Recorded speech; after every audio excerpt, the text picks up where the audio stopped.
Hi, and welcome to Jade Speaks Psych. Today, within forensic psychology, we are going to be discussing mental health, specifically schizophrenia. So please be aware, we're talking about schizophrenia in regards to the answers to these questions. Very specifically, I'll try and keep that as a reminder throughout. Please look to your local resources and online if it's about any other specific mental health issue. So we have 5 questions we're going to go through today, and we'll see how we go. So, is somebody who develops schizophrenia more likely to become involved in violence and other crimes? Well, according to the National Institute of Health, somebody with schizophrenia is actually 4 to 6 times more likely to become involved in a violent crime. It's a huge number when you think about it. 4 to 6 times more likely, more than double. So that is a concern. And there are preventions in place, medications, treatment, therapies. But if you're British based, you'll be aware of the NHS issues we face. So we do need to be doing more, but being aware is the first step. Aside from that, Scriparu et al. From 2025 and Ahmed et al. In 2024 found a theme when they were discussing mental health, specifically schizophrenia and criminality. They did show that there was a lot of involuntary crime.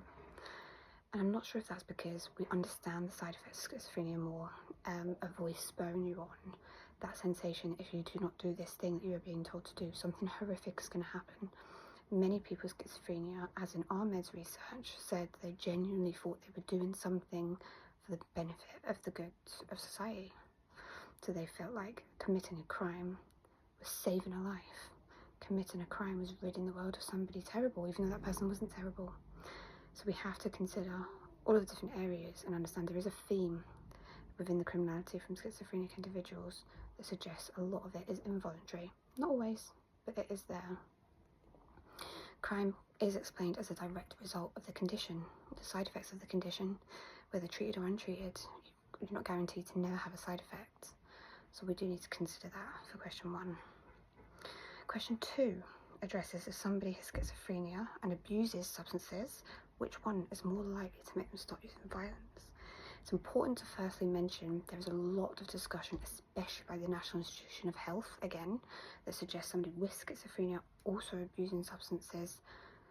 The numbers go from 4 to 6 to a lot higher. I think it was sitting at over 16 times more likely, depending on the substance, that they will commit a crime, a violent act. So let's immediately address that. The two mixed together is worst case scenario. However, when you're looking at which one is more likely to cause a crime, there was definitely a shift that it was more towards substance abuse. So the University of Oxford, for example, suggested that the reason for that is with individuals with schizophrenia, it is a majority involuntary act, and they have treatment options very much available to them, medications that we've just discussed, therapies, etc. While there's people suffering with substance abuse, they have voluntary and involuntary acts of criminality. Not all of the criminality conducted by somebody who's going through substance abuse is done without meaning to be. A lot of the time, they'll be fully aware that they're committing a crime, fully aware that it is wrong, but they want something so badly that it doesn't matter. They're volunteering themselves to commit that crime to get what they want out of it. But that's neither here nor there. The cause in this specific situation, it just means that there is a higher risk factor for somebody in that situation, as they have 2 energies working against them, pushing them into a criminality field. Wesley agreed on this, and he also said in his article that within the British Journal of Psychiatry, that how do we know individuals with substance abuse issues aren't also suffering a mental health condition, not necessarily schizophrenia, but anything. So if we were to go back and look at all of the results over the last 20, 30 years, how many of those individuals were later diagnosed, didn't have access to healthcare to be diagnosed? Something else to consider. And at what point is crime an indicator of a need for intervention? If we're aware that these mental health conditions and substance abuse issues are causing crime, at what point do we look at the two and think, are they linked? Is low impulse control, easy addiction, could that be linked to a mental health issue? Are we missing something?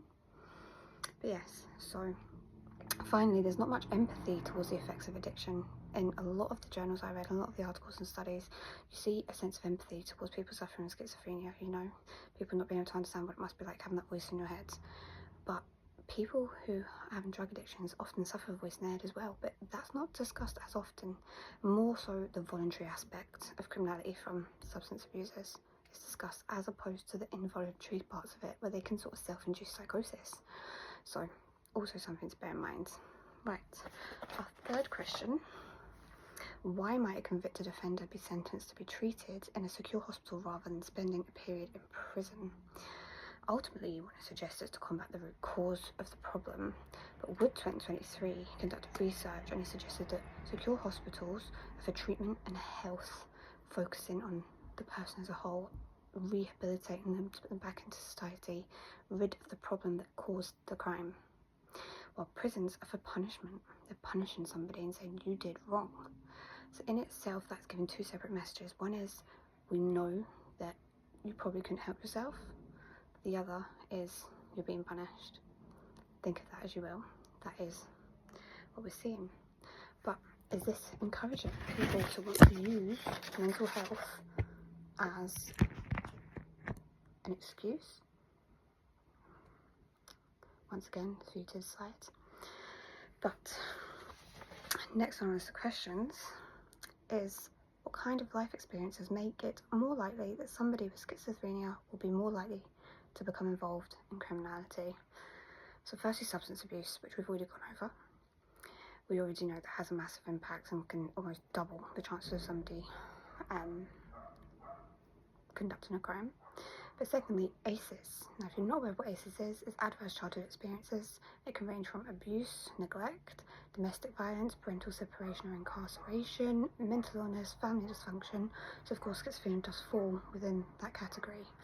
And Barry Tao discusses this a lot in his paper about ACEs, and he talks a lot about other social factors involved, such as isolation, lack of goals, community, bad economic community, for example, welfare, jobs, and also support. So access to healthcare, family.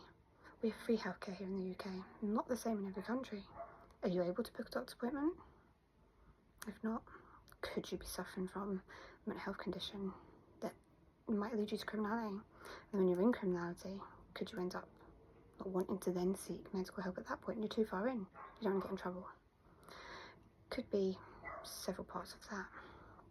So ultimately, childhood experiences, sort of nature and nurture working together. Some biological factors as well to bear in mind, some conditions you're born with. There's nothing you can do about it, and they may make you more likely to commit a crime. Lastly, what kind of things can be done to make somebody with schizophrenia less likely to engage with violence or other offending? So this also comes from Barry Talton's 2022 study talking about ACEs, because he talks about protective factors, which is super important because they are linked to ACEs. All the research has gone into ACEs, gone into protective factors, and self-fulfilling prophecies, which is separate. But protective factors, for example, are personal, so self-regulation, resilience. But can resilience not be affected by mental health? So something to consider. There is a bit of a cycle here. Can you have one if you don't have the other? Can you have the other? You know, what comes first? Aside from that, relational issues. So family, friends, somebody to model your life after, somebody to keep you on the right, somebody to remind you to take your medication. And also community, so safety, belonging, and access to resources. So just to give a brief example, an impoverished area full of people who are suffering with multiple ACEs, waiting time of 18 months potentially to see somebody for mental health, versus middle class area, not too much need for ACEs intervention, a lot more likely that they'll be seen in possibly even 6 weeks. They could even have a family with a private health plan. Something to consider. Who is more protected? Of the protective factors, who is more protected? Thank you for listening today. We'll see what we have next week.